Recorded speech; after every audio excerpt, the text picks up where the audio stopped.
예, 부동산 자산관리론 12주차 두 번째 시간입니다. 첫째 시간에는 11주차에 강의했던 내용을 요약해가지고 설명을 드렸는데요.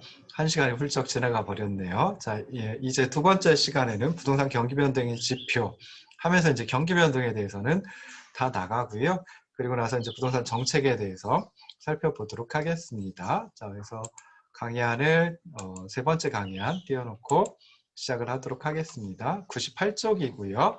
부동산 경기 변동의 지표 해가지고 나옵니다. 그래서 부동산 경기를 측정하는 방법, 그래야지 경기 변동이 이루어지는지 그렇지 않은지 뭐 그런 것들을 살펴볼 수 있겠죠. 그래서 부동산 경기의 종합적이고 과학적인 측정 방법 아직 없습니다. 그래서 뭐 어떤 하나의 지표를 통해 가지고 부동산 경기가 어떤 상태에 있구나 라고 하는 걸 살펴볼 수 있으면 참 좋을 텐데요. 그렇지 못하고요. 여러 가지 지표를 이용해서 부동산 경기를 측정하고 또 예측하고 있습니다. 그래서 부동산 경기를 측정하는 방법에는 크게 이제 한 네 가지 정도가 있습니다. 그래서 과거의 추세치를 연장하는 방법, 두 번째, 지역경제 분석과 같은 경제 분석에 의한 방법, 셋째, 지수를 사용하는 방법, 넷째, 대체 수요를 이용하는 방법 등이 있습니다. 그래서 첫째, 과거 추세치를 연장해서 부동산 경기를 측정하는 방법은 굉장히 단순합니다. 그래서 계량 경제 분석 중에 이제 뭐 아르마나 아리마라든지 하는 이런 그 기법들을 통해 가지고 부동산 경기를 측정할 수가 있거든요. 그렇긴 하지만 과거의 추세를 통해서 미래의 경기를 예측한다라고 하는 거 이게 쉽지는 않겠죠. 그래서 이런 문제점이 있습니다. 그래서 지역 경제 분석 등의 경제 분석을 통해서 부동산 경기를 측정하는 방법, 이게 이제 두 번째 방법인데요. 좀 과학적이긴 하죠. 그렇긴 한데 필요로 하는 자료가 방대하고 그리고 자료 수집에 굉장히 많은 비용이 소요된다라고 하는 그런 문제점을 가지고 있습니다. 자, 세 번째는 이제 몇 개의 지표를 통해서 부동산 경기를 측정하는 방법입니다. 흔히 이제 지수를 가지고 이제 많이 활용을 하는데요. 자료 수집과 같은 거에 소요되는 비용과 시간이 크지 않아 가지고 뭐 흔히 사용하고 있는 그런 방법입니다. 그래서 대표적인 지표로는 지가 변동률, 뭐 아파트 실거래가 지수, 뭐 그리고 그걸 가지고 이제 변동률을 또 따지겠죠. 그래서 이런 부동산 가격 변동률 지표가 있고요. 그리고 이제 부동산 거래량 지표, 즉 토지 거래량, 주택 거래량, 뭐 이런 것들이 이제 몇 개의 지표를 통해서 부동산 경기를 측정하는 방법, 즉 지수를 활용하는 방법이다라고 생각하시면 좋을 듯 싶습니다. 자, 네 번째는 이제 대체 수요를 이용해서 부동산 경기를 측정하는 방법이 있습니다. 그래서 부동산의 대체재라고 볼 수 있는 예금, 증권, 주식과 채권이죠. 그래서 이런 것들의 수요 그리고 부동산 경기의 역행성을 이용하는 방법인데요. 다시 말해서 주식, 채권, 예금 등은 부동산의 대체재, 좋은 대체재라고 생각을 해볼 수 있습니다. 투자에 있어서 대체재인 거죠. 그래서 주가 지수, 뭐 정기예금 금리, 일반 대출 금리, 뭐 이런 것들은 이제 부동산 경기와 역행성을 가지고 있기 때문에 뭐 주가 지수라든지 뭐 금리라든지 하는 것들이 높아지면 그러면은 부동산 경기는 조금 안 좋아지겠구나라고 예측할 수 있고요. 거꾸로 주가 지수라든지 금리가 낮아지면 그때는 부동산 경기가 좋아지겠구나. 그러니까 부동산 시장으로 자금이 많이 몰리겠구나라고 이제 생각을 해볼 수 있다라는 겁니다. 자, 그럼 부동산 경기를 측정하는 지표, 뭐 여러 가지 지표들이 있는데요. 이런 지표들은 이제 장기 측정 지표 그리고 단기 측정 지표 두 가지로 이제 생각을 해볼 수 있습니다. 그래서 일반 경기 변동 같은 경우에는 뭐 선행 지표, 동행 지표, 후행 지표 뭐 이런 것들이 잘 개발되어 있어가지고 이런 선행, 동행, 후행 지표를 활용해서 체계적으로 측정을 하는 게 가능합니다. 부동산 경기는 좀 체계적으로 파악하는 것이 곤란하거든요. 그 이유는 이제 부동산의 고정성이라든지 부증성이라든지 하는 부동산 고유의 어떤 특성들 때문에 그렇습니다. 그래서 단순한 어떤 하나의 지표를 통해서 부동산 경기를 측정하는 것 대신에 여러 가지 지표를 종합적으로 또 동태적으로 시간의 흐름에 따라 어떻게 변화해 가는지, 변화하고 있는지 그런 것들을 검토해서 측정을 한다라고 살펴보시면 좋을 듯 싶습니다. 그래서 장기 측정 지표, 단기 측정 지표, 장기 지표, 단기 지표 두 가지가 있는데요. 먼저 장기 지표에는 뭐 부동산 가격 변동률, 그리고 주택 거래량, 택지 분양 실적, 그리고 이제 건축량 뭐 이런 것들이 있습니다. 그래서 부동산 가격 변동률하고 관련해서 이제 부동산 가격이 상승하면 부동산 경기가 상승 국면에 있다라고 이제 생각하기 쉽습니다. 그렇긴 한데 건축비 증가에 따른 가격 상승 또는 뭐 투기로 인한 일시적인 상승, 이건 부동산 경기의 상승 국면하고 상관없이 나타날 수도 있으니까 이제 좀 조심해야 됩니다. 자, 두 번째 이제 주택 거래량, 이 장기 측정 지표의 하나인데요. 이 주택 거래량은 부동산 경기의 국면을 참 잘 나타내주는 지표라고 생각해 볼 수 있습니다. 그러면서 또 다른 지표들에 비해서 추적하는 게 쉽고요. 그리고 판단의 오류가 비교적 적은 그런 장점을 가지고 있습니다. 특히나 이제 공가율이라든지 공실률이라든지 하는 이런 것들은 부동산 경기의 어떤 선행 지표 역할을 할 수도 있다라고 생각을 하시면 좋겠습니다. 세 번째 장기 측정 지표, 장기 지표가 이제 택지 분양 실적이라고 하는 게 있습니다. 그래서 택지 분양 실적은 미래 부동산 경기를 측정할 수 있는 가장 좋은 방법이라고 볼 수 있는데요. 왜냐하면 택지 분양 실적은 미래의 토지 활용 또는 미래의 토지 거래량 뭐 이런 것들하고 밀접한 관계를 가지고 있기 때문입니다. 자, 마지막으로 이제 건축량, 즉 건축 허가 면적을 가지고 건축량을 따져볼 수가 있습니다. 그래서 이 건축 허가 면적이라고 하는 것도 부동산 경기의 국면을 잘 보여주는 지표입니다. 즉 건축을 하려면 이제 허가를 받고 건축을 할 수밖에 없으니까요. 그래서 허가된 건축 면적이 어느 정도인지 살펴보면 부동산 경기의 국면 어떤 국면에 있는지 찾아볼 수가 있습니다. 그런데 이 건축 허가 면적은 실질적인 건축 면적하고는 좀 다를 수도 있다라고 하는 거 이 점에 주의해야 됩니다. 그래서 건축 허가를 얻기는 했지만 착공을 하지 않고 좀 그대로 있는 경우도 있을 수 있습니다. 그래서 뭐 미래 상황이 좀 불확실하다, 좀 나쁠 것이다라고 생각하면 허가를 받긴 했지만 건축 착공을 하지 않는 경우도 있을 수 있거든요. 그래서 오히려 착공이 지연되고 있고 착공 지연되는 게 그 크기가 더 커지고 있다라고 하면 그러면 부동산 경기가 후퇴를 하고 있다라고 하는 걸 의미할 수도 있습니다. 그래서 건축 허가 면적이 부동산 경기의 국면을 잘 보여주는 지표이긴 하지만 해석을 할 때는 조금 조심해야 된다라고 생각을 하시면 좋을 듯 싶습니다. 자, 단기 지표는 내적 요인, 외적 요인, 대체 요인 뭐 세 가지로 구분을 해볼 수도 있습니다. 그래서 먼저 내적 요인은 부동산 경기와 밀접한 관계를 갖고 있는 요인 가운데 부동산 경기에 좀 직접적인 영향을 미치는 그런 요인을 갖다가 내적 요인이라고 얘기를 합니다. 그래서 인구수, 가구수, 그다음에 뭐 주택 부족률, 뭐 이런 수요 관련 변수하고 그다음에 주택 건설 호수 같은 공급 관련 변수가 내적 요인에 포함된다라고 생각해 볼 수 있습니다. 자, 두 번째 외적 요인은 부동산 경기에 직접적인 효과, 영향을 미치지는 않지만 좀 주변적인 그 부수적인 효과를 가지고 있는 요인을 의미합니다. 그래서 도매물가 지수, 실질 GDP, 그리고 수출액, 임금 상승률, 통화, 경기 종합지수 뭐 이런 것들이 이제 외적 요인에 포함이 된다라고 생각을 하시면 좋을 듯 싶습니다. 세 번째 이제 대체 요인이라고 하는 것은 아까도 말씀드렸듯이 부동산의 대체재 투자에 있어서 대체적인 수단 역할을 하는 주식, 채권, 예금 등과 관련된 요인을 갖다 의미합니다. 그래서 아까도 말씀드릴 때 주가지수, 정기예금 금리, 일반 대출금리 뭐 이런 것들이 이제 부동산 경기를 측정하는 단기 지표 가운데 대체 요인의 성격을 가지고 있는 것이다 라고 생각을 하시면 좋을 듯 싶습니다. 자, 이제 부동산 경기 변동에 대해서 다 살펴봤고요. 그 다음에 이제 부동산 시장과 정부 개입, 즉 다시 말해서 정부의 정책을 통한 부동산 시장 개입에 대해서 생각을 해보려고 합니다. 그래서 뭐 개입 수단이라든지 그 정책 수단을 갖다 이제 생각을 해봐야 되는데요. 그에 앞서 가지고 정부가 부동산 시장에 개입을 하는데 그 명분이 무엇일까, 그 이유가 무엇일까, 뭐 크게 한 두 가지로 생각을 해볼 수 있습니다. 그래서 효율성 제고, 효율성을 높이는 것, 그리고 이제 형평성 제고, 형평성을 높이는 것, 뭐 이렇게 이제 두 가지로 생각을 해볼 수 있습니다. 그래서 먼저 이제 효율성을 제고하는 이런 측면에서 정부가 부동산 시장에 개입을 할 수 있고요.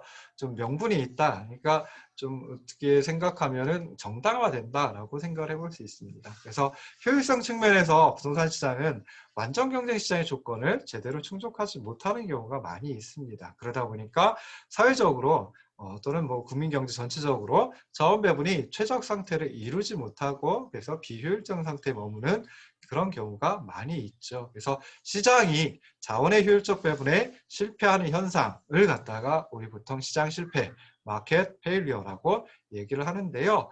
이러한 시장 실패 현상이 바로 부동산 시장에 정부가 개입하는 걸 정당화해주는 명분이다라고 생각을 해볼 수 있습니다.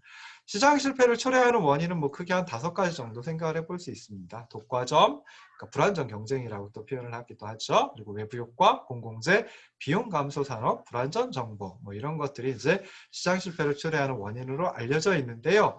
부동산 시장의 시장 실패와 관련해서는 주로 이제 외부 효과와 공공재의 문제, 물론 이제 불안정 경쟁, 독과점이라는 것도 당연히 들어오고요. 그러면서 이제 외부 효과와 공공재의 문제가 흔히 나타난다라고 생각해 볼 수 있습니다. 그래서 앞에서도 한참 전에 살펴봤지만 부동산 시장은 완전 경쟁적이지 못하니까 불안정 경쟁, 즉 독과점 또는 뭐 쌍방 독점 뭐 이런 그 현상이 많이 발생을 합니다. 그리고 또 외부 효과와 공공재를 발생을 시키는데요. 그래서 자원의 효율적 배분 상태에 도달하지 못하도록 한다라고 생각해 볼 수 있습니다. 먼저 이제 외부 효과라고 하는 거, externality라고 이제 영어로 표현을 하는데요. 자, 이 정의가 어떻게 되어 있냐면은 어떤 경제 주체의 행위가 거래 상대방 이외의 제3자에게 영향을 미쳤지만 이에 대한 보상이 이루어지지 않았을 때 외부 효과가 나타났다라고 이제 얘기를 합니다. 그래서 외부 효과라고 했을 때 무엇의 외부에서 발생하느냐? 시장의 외부에서 발생한다. 시장을 통하지 않고 시장 외부에서 발생한다. 라고 해서 외부 효과라고 얘기를 합니다. 시장이라고 하는 것은 제가 좋아하는 어떤 교수님의 표현에 의하면 시장은 상벌체계이다. 라고 말씀을 하신 분이 계십니다. 그래서 시장은 잘한 사람한테는 상을 주고 못한 사람한테는 또는 정말 안 좋은 영향을 미친 사람에게는 벌을 준다라고 뭐 정확하게 경제 주체겠죠. 그래서 이렇게 이제 설명을 하시는 분도 있는데요. 시장 내부에서 이런 상벌 체계가 작동을 하는 것이 아니라 작동을 하지 않을 때 그때 이제 외부 효과가 발생을 했다라고 합니다. 그래서 잘한 경제 주체에게는 상을 줘야 되는데 그렇지 못할 때 또는 잘못한 경제 주체, 안 좋은 영향을 미친 경제 주체에게는 벌을 줘야 되는데 그렇지 못했을 때 외부 효과가 발생한다라고 생각을 하시면 좋을 듯 싶습니다. 그래서 외부 효과는 시장 외부에서 시장 밖에서 나타나는 효과이다. 즉 가격을 통하지 않고 나타나는 효과를 의미한다라고 생각하시면 좋을 듯 싶습니다. 자, 대부분의 경제활동은 토지라고 하는 생산 요소를 투입해가지고 경제활동이 이루어집니다. 그래서 당연히 여기서 얘기하는 외부 효과로 나타나는 문제는 토지 이용과 결부되어 있는 경우가 상당히 많이 있습니다. 그래서 용도별 토지 이용이 가격을 통해 적절히 이루어지지 못할 때 그때는 정부 개입에 의해서 토지 이용 규제를 하고 이것을 통해 이러한 토지 이용 규제를 통해 효율성을 제고시킬 수 있다라고 생각해 볼 수 있는데요. 실제로 이제 현실에서 보면 봉안시설이라든지 예전에 납골 시설이라고 얘기를 했었죠. 좀 굉장히 투가 좀 무지막지해가지고 봉안시설이라고 이제 이름을 바꿨습니다. 그래서 봉안시설, 쓰레기 매립장 이런 것들은 이제 사람들이 혐오하고 좀 기피하는 시설입니다. 그리고 공업단지와 같이 좀 주거지역과 조화되지 않는 그래서 좀 떨어져 있어야지 좀 바람직한 그런 토지 이용은 공간적으로 격리시킴으로써 전체적으로 토지 용도들 사이에 좀 조화가 이루어지도록 법적으로 규제하는 게 이제 보편화되어 있습니다. 그래서 웬만하면 주거지역 옆에 공업지역이 안 들어오도록 뭐 이렇게 이제 해놓기도 하고 주거지역에는 봉안시설이나 쓰레기 매립시설이 쓰레기 매립장과 같은 시설이 들어오지 않도록 하는 것이 이제 보편화되어 있죠. 그래서 뭐 이런 것들을 외부 효과 가지고 생각을 해볼 수 있고요. 그다음에 두 번째는 이제 공공재입니다. 그래서 공공재는 정의가 소비에 있어서 비경합성 그리고 비배제성을 가지고 있는 재화, 공공재, 퍼블릭 굿즈라고 얘기를 합니다. 여기서 이제 비경합성이 무엇이고 비배제성이 무엇인지 살펴봐야 될 텐데요. 비경합성은 특정 재화에 대한 어느 한 개인의 소비가 다른 개인의 소비에 영향을 미치지 않는 특성을 의미합니다. 그러니까 소비에 있어서 경쟁을 하지 않는다라고 하는 특성을 비경합성이라고 얘기를 합니다. 공공재의 가장 좋은 예가 국방이라고 얘기를 하는데요. 국방 서비스가 제공해주는 편익, 혜택이 있을 텐데 이거 어떤 한 개인이 추가적으로 그 소비에 참여한다라고 해가지고 국방 서비스로부터의 편익이 줄어드느냐? 그렇지 않죠. 우리나라 지금은 60만 대군이 아니지만 보통 60만 대군이라고 이제 표현을 하는데요. 우리나라 60만 대군이 제공해주는 국방 서비스, 저도 향유하고 있지만 누군가가 새로 태어나도 그 서비스를 갖다가 똑같이 향유, 편익을 얻을 수가 있거든요. 그래서 이러한 특성을 비경합성, 소비에 있어서 경쟁하지 않는 특성이라고 생각하시면 될 듯 싶습니다. 비배제성은 가격을 지불하지 않더라도 어느 개인의 소비 행위를 배제할 수 없는 특성을 의미합니다. 그래서 시장에서는 시장을 통해서 정말 공급이 이루어지는 시장제, 민간제, 사적제 이런 식으로 표현을 하는데요. 즉 공공재 대칭적인 대응하는 표현인데요. 이런 시장에서 거래가 이루어지는 재화들은 가격을 지불하지 않고서는 소비를 할 수가 없습니다. 공공재는 가격을 지불하지 않더라도 소비를 할 수가 있습니다. 소비에 참여할 수가 있습니다. 그래서 좀 전에 말씀드렸던 국방 서비스에 대한 대가가 무엇일까? 라고 했을 때 그냥 세금이라고 생각을 해볼 수 있겠죠, 통상. 근데 세금을 내지 않더라도 국방 서비스로부터의 편익, 배제당하느냐? 그렇지는 않거든요. 저희 집에 새로 얼라가 태어난다라고 하면 그 얼라가 태어나서 국방 서비스 향유를 하죠. 그렇긴 하지만 대가를 지불하지 않아요. 그래서 대가를 지불하지 않더라도 공공재 소비로부터 배제당하지 않는 특성을 비배제성이라고 얘기를 합니다. 그래서 이 두 가지 비경합성, 비배제성 특성을 가지고 있는 공공재는 추가적인 비용이 소요되지 않고요. 그렇기 때문에 가격이 0이 되었을 때 자원 배분이 효율적으로 이루어집니다. 그런데 가격이 0이다라고 하면 시장에서 제대로 만들어지고 공급되지 않겠죠. 그다음에 또 대가를 지불하지 않아도 소비로부터 배제당하지 않습니다. 그러다 보니까 무임승차자의 문제, 대가를 지불하려고 하지 않고 그 기차에 올라타는 무임승차자의 문제가 또 발생할 수 있다. 그래서 공공재는 우리 생활에 꼭 필요한 필수재인 경우가 굉장히 많습니다. 그럼에도 불구하고 시장에 맡겨놓으면 적정한 수준만큼, 즉 효율적인 수준만큼 자원 배분의 효율성을 달성할 수 있는 수준만큼 공급되지 않기 때문에 정부가 시장에 개입할 명분을 또 가져다 준다라고 생각해 볼 수 있습니다. 그래서 정부가 토지를 직접 보유하거나 또는 직접 개발하는 그런 주된 이유 중에 하나는 군 부대라든지 경찰서, 공원, 공공청사와 같은 공공재를 공급하기 위함일 수도 있다. 라고 생각을 하시면 좋을 듯 싶어요. 그래서 두 가지 정부는 부동산 시장의 불안정 경쟁 기본적으로 깔고요. 그 다음에 외부 효과, 공공재 공급 이런 것들로 인해서 시장 실패가 나타났을 때 시장 실패를 좀 규정을 하고 그래서 자원 배분의 효율성을 제고하기 위해 부동산 시장에 개입할 수 있다라고 생각을 해볼 수 있습니다. 특히나 부동산의 이윤과 관련된 외부 효과 문제를 잘 해결하고 그리고 토지를 확보해서 공공재를 공급하기 위해 시장에 개입한다라고 하는 것 생각을 해보시면 좋을 듯 싶어요. 자, 정부가 부동산 시장에 개입하는 두 번째 커다란 명분은 이제 형평성 제고입니다. 그래서 정부가 개입할 때 좀 인간 본성에 좀 내재하고 있는 형평성이라고 하는 욕구 때문에 정부가 개입할 수 있다라고 할 수 있는데요. 잘 모르겠어요. 어떤 분들은 형평성, 공평성 이걸 갖다 굉장히 중요하게 생각을 하시는 분들도 있고 어떤 분들은 그냥 어느 정도만 공평하면 되지 라고 생각을 하시는 분들도 있을 수 있습니다. 그럼에도 불구하고 최소한의 인간다움 삶을 보장해 준다든지 또는 최소한의 주거 수준을 보장한다든지 하는 것은 좀 이런 정도의 형평성은 좀 어느 정도 사회적으로 바람직하다라고 생각을 해볼 수 있습니다. 그래서 형평성은 시장이라는 기구를 통해서는 즉 가격이라고 하는 기구를 통해서는 확보하기가 무진장 어렵습니다. 그래서 정말 그렇긴 하지만 그 자체로서도 좀 가치가 있는 정책의 목표이다라고 생각을 해볼 수 있겠죠. 그래서 형평성이 충족되지 못하면 그러면은 정책 목표에 대한 어떤 사회적 영향을 모으기가 쉽지 않다라고 생각을 해볼 수 있는데요. 뭐 일단 생각해 보면은 형평하지 못하다. 굉장히 좀 그 소득이나 부의 분배가 극단적으로 편중되어 있다라고 하면 그러면은 외적이 쳐들어왔을 때도 같이 똘똘 뭉쳐가지고 그 외적에 대항한다라고 하는 거 생각해 보기 어려울 수도 있죠. 뭐 어차피 이곳에서도 못 살고 다른 나라가 쳐들어와 다른 나라 치하에 있더라도 못 사는 건 마찬가지인데 굳이 뭐 외적을 갖다가 같이 이렇게 무찌르려고 할까? 뭐 그런 생각도 이제 해볼 수 있겠죠. 그래서 우리나라에서도 이제 1980년대 말 이후에 좀 형평성, 공평성에 대한 국민적인 요구가 많이 일어났었고요. 그래서 그때서부터 이제 좀 형평에 대한 요구, 좀 국민적인 요구를 정책적으로 많이 수용하기 시작했다라고 생각해 볼 수 있습니다.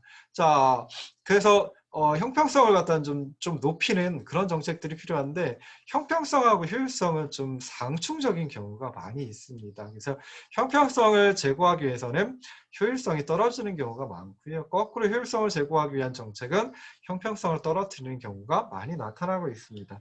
자, 그런데 자원 배분의 효율성을 어느 정도 저하시킨다, 떨어뜨린다라고 해도 형평성을 높이기 위한 정부의 개입이 사회적 합의 이루어졌고 그다음에 정치적인 과정을 통해 시행이 된다라고 하면 뭐 전혀 문제가 안 될 거다. 뭐 이렇게 이제 생각을 해볼 수 있죠. 그런데 일단 그 어떤 상태가 형평한 것인지, 형평성을 충족하는 상태가 어떤 상태인지 이것에 대한 사회적 합의를 도출하는 게 쉽지 않습니다. 그래서 아까도 말씀드렸듯이 어떤 분들은 그냥 최소한의 주거 수준 또는 뭐 최소한의 인간으로서 최소한의 그 정말 삶의 질, 뭐 그 정도만 보장하면 된다라고 생각하시는 분들도 있고요.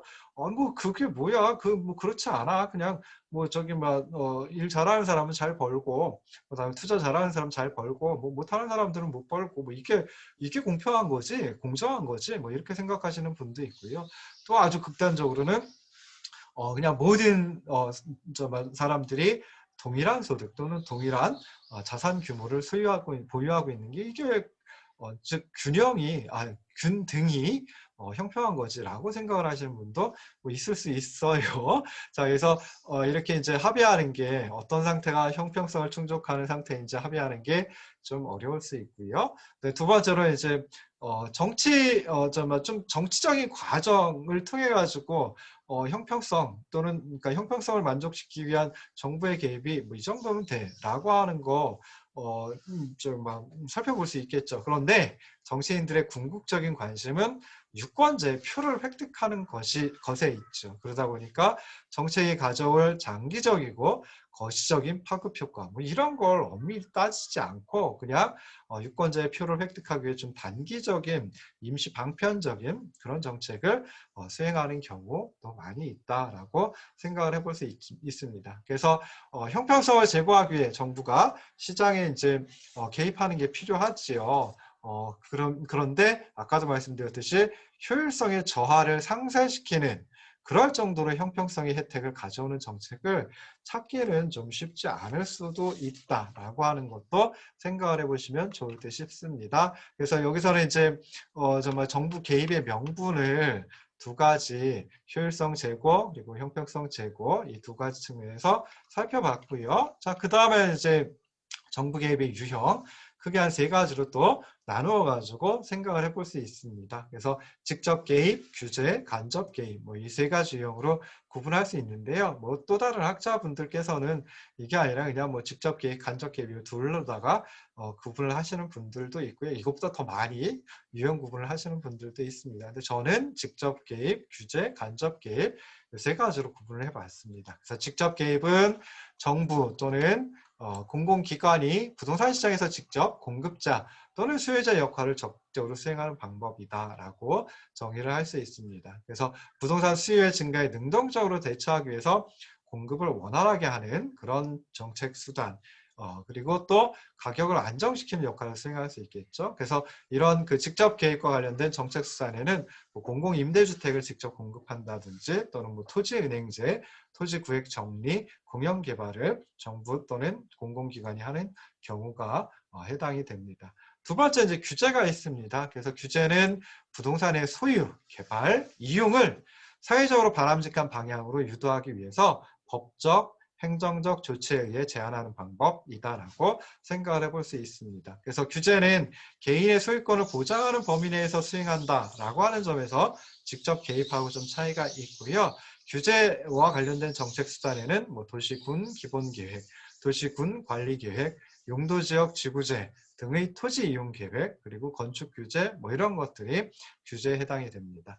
자, 세 번째 이제 간접 개입이 있는데요. 간접 개입은 주로 조세, 보조금, 그리고 금융 지원과 같은 수단을 써가지고 간접적으로 시장기구의 기능을 통해 조장 또는 억제하는 영향을 미치는 방법을 의미합니다. 그래서 뭐 전국 또는 대도시권에 걸쳐 적용되는 경우에는 상당히 강력한 영향을 행사할 수 있습니다. 그렇긴 한데요. 시장을 통해서 그 결과 또는 효과가 나타나기 때문에 결과, 효과를 통제하는 게 이게 쉽지는 않다라고 하는 것. 그리고 예전에는 효과가 이런 식으로 나타났는데 뭐 지금은 그렇게 안 나타나는 경우도 많이 있을 수 있습니다. 그래서 뭐 부동산 거래 정보 시스템 구축 뭐 이런 것도 이제 간접 개입에 포함이 될 수 있는데요. 이런 것들은 이제 부동산 시장의 원활한 기능을 저해하는 요인을 줄이려고 하는 거죠. 그래서 이런 그 부동산 거래 정보 시스템 구축과 같은 경우도 간접 개입에 해당한다라고 생각을 하시면 좋을 듯 싶습니다.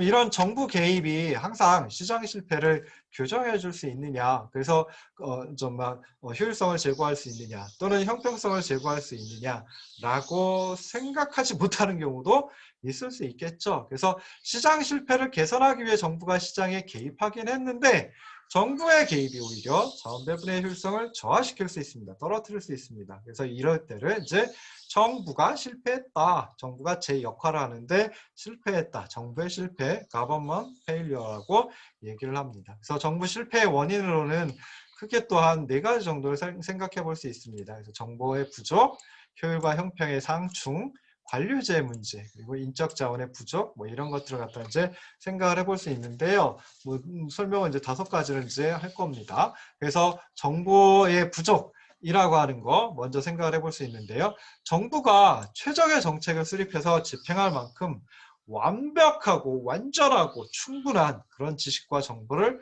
가지고 있느냐면 그렇지 못합니다. 그러다 보니까 정부의 어떤 정책적인 개입이 실패를 할 수도 있다라고 생각해 볼 수 있습니다. 그래서 정보 취득이라고 하는 측면에서만 살펴보면 일반적으로 정부보다 오히려 기업이 이런 걸 잘하는 경우가 훨씬 더 많죠. 그래서 정부의 부족이 시장 실패를 불러올 수, 죄송합니다. 정부의 부족이 정부 실패를 불러올 수 있습니다.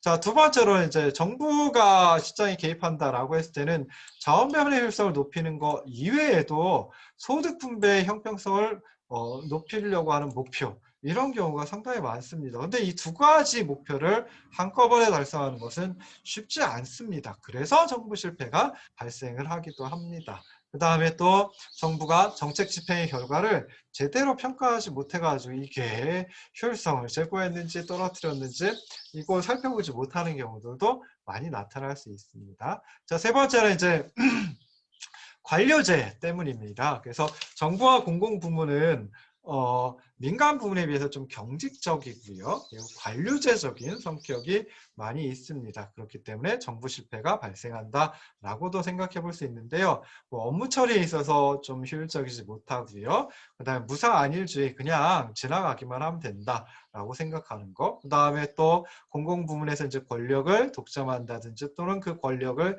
남용한다든지 할 수 있거든요. 그래서 이런 관료제의 폐해가 민간 부문보다는 공공 부문에서 훨씬 더 크게 나타날 수 있고 이러다 보면은 정부가 시장에 개입했는데 제대로 어떤 효과를 거두지 못하는 정부 실패가 나타날 수 있다라고 생각해 볼 수 있습니다. 자, 네 번째는 인적 자원 등의 부족을 생각해 볼 수 있습니다. 그래서 정부가 개입해 가지고 자원 배분의 효율성을 제고시키려다 보면은 충분한 인적 자원, 충분한 물적 자원, 그리고 조직적인 행정력, 뭐 법적인 뒷받침, 뭐 이런 것들이 갖춰져 있어야 되는데요. 그렇지 않으면 예산만 낭비하고 여러 가지 부작용만 발생해가지고 사회적으로 굉장히 큰 손실을 가져올 수도 있습니다. 그래서 이런 문제는 주로 개발도상국 또는 뭐 우리가 후진국이라고 부르는 그런 나라들에서 흔히 발생하기 쉽습니다. 그래서 관료의 자질이 높거나 관료의 자질을 높이거나 또는 정부 부처 간의 협조 체계를 원활하게 하거나 또는 관련된 법 체계를 정비한다든지 하게 되면 이런 이런 문제를 갖다가 인적 자원 등의 부족 문제를 갖다가 좀 해결할 수 있지 않을까 생각해 볼 수도 있습니다. 자, 그리고 마지막 5번째는 좀 이해관계의 충돌이라고 하는 상충이라고 하는 걸 또 생각을 해볼 수 있습니다. 그래서 정부, 공공기관, 정치권의 이해관계가 국민 전체의 이해관계와 일치하지 않는 경우도 많이 나타날 수 있습니다. 그래서 이런 경우에는 정부의 시장 개입이 좀 실패를 할 가능성이 높다라고 생각해 볼 수 있습니다. 그래서 일반적으로 정부 부처라든지 공공기관은 조직의 존재 가치를 높이고 권한을 확보하고 그래서 최종적으로 예산을 늘리기 위해서 필요 없는 일도 부풀리는 경향이 나타날 수 있거든요. 그러다 보면은 정부의 시장 개입이 실패를 할 수 있다라고 하는 것도 생각을 해볼 수 있습니다. 두 번째 시간, 12주차 두 번째 시간은 여기까지 하고요. 자, 세 번째 시간은 부동산 정책의 경제적 효과에 대해서 조금 다뤄보도록 하겠습니다.